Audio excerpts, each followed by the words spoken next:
Inilah nominal yang dibutuhkan untuk mendapatkan 10 juta rupiah per bulan dari dividen saham.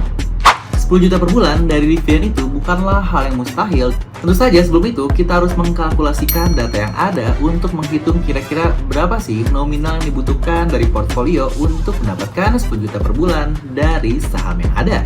Pertama, kita harus mengkalkulasikan dahulu jika 10 juta per bulan, maka 1 tahun berada di angka 120 juta rupiah. Nah, dari sini baru kita akan menghitung berapa sih nominal yang dibutuhkan untuk mendapatkan dividen sebesar 120 juta per tahunnya. Lagi-lagi karena kita ngomongin dividen, di sini kita akan ambil saham-saham dengan pemberi dividen terbesar di tahun 2022 lalu. Dimana kita langsung saja masuk ke sahamnya. Untuk saham pertama adalah BSSR.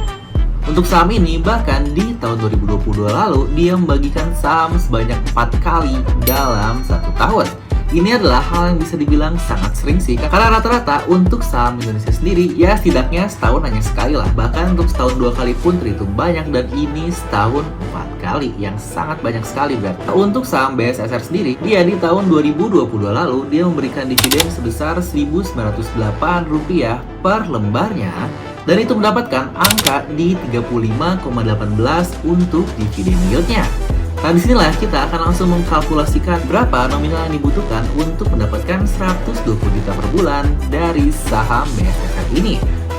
Pertama, untuk mendapatkan 120 juta per bulan, kita langsung bagikan dengan dividen yield yang tadi kita dapatkan, yang berarti 120 juta ini langsung kita bagi dengan angka dividen yield di 35,16, dan kita langsung mendapatkan angka Rp341.266.000. Itulah nominal atau tabungan yang dibutuhkan di portfolio BSSR untuk kita mendapatkan dividen sebesar 120 juta per tahun, di mana sebenarnya angka persentase ini berlaku sangat besar sekali jika nominal yang kita miliki pun semakin besar. Bayangkan kalian menabung sebesar 1 miliar di saham BSSR, maka per tahunnya kalian akan mendapatkan Rp351.600.000, yang itu sebenarnya angka yang sangat besar sekali. Tapi lagi-lagi, jangan langsung tergiur untuk beli saham hanya karena mendapatkan dividen yield yang besar saja.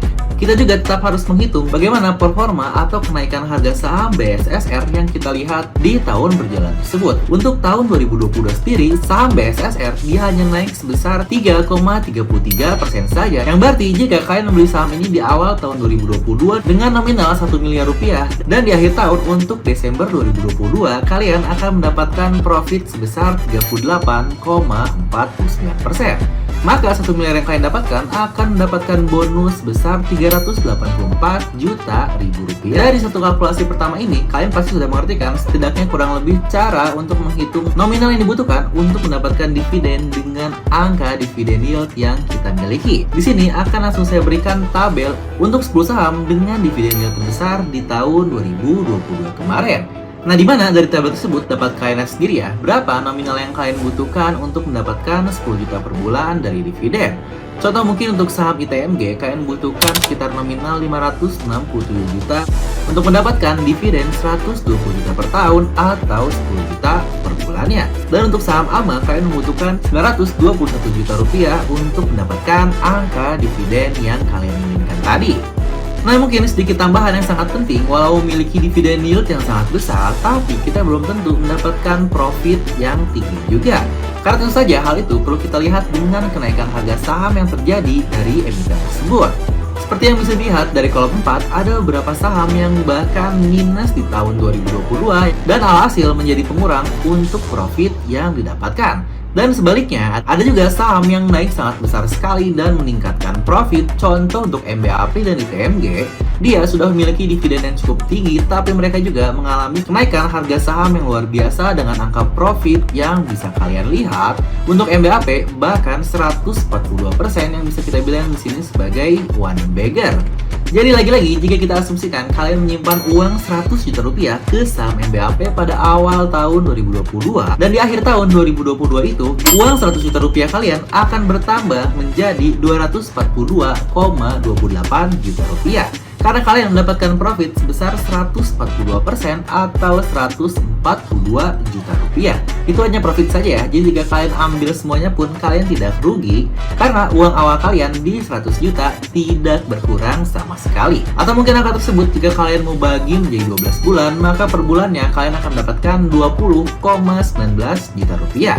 Nah mungkin kalian ada yang bingung nih, kok ada kolom 5 tahun di sana kak? Kira-kira itu untuk apa ya? Nah dari sinilah kita langsung masuk ke sesi safety. Memang benar kalian bisa langsung memilih saham-saham yang memiliki dividen yield tertinggi dari tahun sebelumnya. Tapi saran dari saya sendiri, kalian kalau bisa mencari saham yang rajin setidaknya dalam minimal 5 tahun terakhir memberikan dividennya. Karena seperti yang kita tahu juga, banyak saham-saham yang ketika performanya sedang turun, mereka tidak membagikan dividen. Yang berarti untuk saham-saham yang rutin memberikan dividen setidaknya 5 tahun terakhir, kita bisa lihat jika perusahaan tersebut setidaknya bisa kita bilang sangat konsisten. Yang bahkan sebenarnya jika kita lihat dalam 5 tahun terakhir, mereka tetap membagikan dividen di masa-masa krisis seperti COVID-19 dan resesi saja, mereka tetap bisa membagikan dividen. Jadi sebenarnya dari situ bisa kita bilang jika perusahaan-perusahaan ini adalah perusahaan yang sudah sangat mature. Dan dari 10 tabel saham tadi, kita bisa melihat ada 6 saham yang rajin membagikan dividen dalam 5 tahun terakhir. Nah, di tabel berikut ini adalah angka-angka safety yang akan kita dapatkan dari saham-saham yang membagikan dividen dalam 5 tahun terakhir, dan angka dividen yieldnya pun akan kita ratakan untuk 5 tahun. Jadi tidak kita ambil untuk tahun 2022 saja. Makanya jika kalian perhatikan, angka dividen yieldnya terlihat cukup kecil. Dan seperti yang kalian lihat, inilah saham-saham yang rajin memberikan dividen selama 5 tahun. MPMX dia memiliki dividen yield sangat besar di angka 23,21%, tapi kenaikan sahamnya dalam 5 tahun hanya 40,88%. Yang berarti dengan angka profit per tahun di angka 31,4%, yang sejujurnya ini adalah angka yang sangat besar walaupun jika dibandingkan dengan saham-saham yang ada di sini, dia terbilang cukup kecil. Karena rata-rata kenaikan IHSG saja dalam 5 tahun terakhir hanya di angka 5,3%. Dengan kalian memegang satu saham MPMX saja, kalian sudah jauh lebih baik karena mendapatkan profit per tahun di angka 34%, yang itu sangat tinggi sekali. Atau mungkin sebenarnya untuk hal ini bisa kita bilang kalian beat the market. Dan untuk saham MBAP, walau dividennya kecil tapi kenaikan dalam 5 tahun terakhir sangat besar sekali, maka profit per tahunnya nyaris beggar tiap tahun di angka 74,8%, yang sejujurnya ini angka yang sangat-sangat gila sekali. Dimana untuk hitungannya itu dividen yield 5 tahun dikali 5 ya, karena di sini kita ambil dividen yield per tahun, tapi karena kita jalan selama 5 tahun maka angkanya dikali 5 semua. Nah, jadi itu adalah beberapa saham dan nominal yang kalian butuhkan untuk mendapatkan 10 juta per bulan dari dividen saham. Dan perlu diingat juga ya, bahwa saham dengan dividen yield yang besar saja belum tentu lebih baik untuk saham yang bahkan tidak membagikan dividen, tetapi memiliki kenaikan saham yang sangat baik.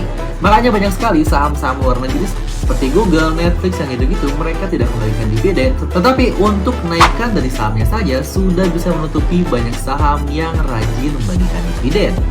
Serta jika kalian juga ingin mencari beberapa list saham dengan dividen besar, bisa langsung cari ya, ada indeksnya sendiri kok di Bursa Efek Indonesia yang bernama Indeks High Dividend 20. Dan yang ini adalah 20 emiten saham yang sudah diseleksi oleh Bursa Efek Indonesia. Dimana ini adalah list saham-saham untuk tahun 2022 lalu. Untuk cara hitungnya, kalian bisa menggunakan tabel yang tadi saya gunakan untuk menghitung saham-saham sebelumnya. Oh iya, sebagai penutup, saya tidak merekomendasikan kalian untuk membeli semua saham yang ada di sini ya.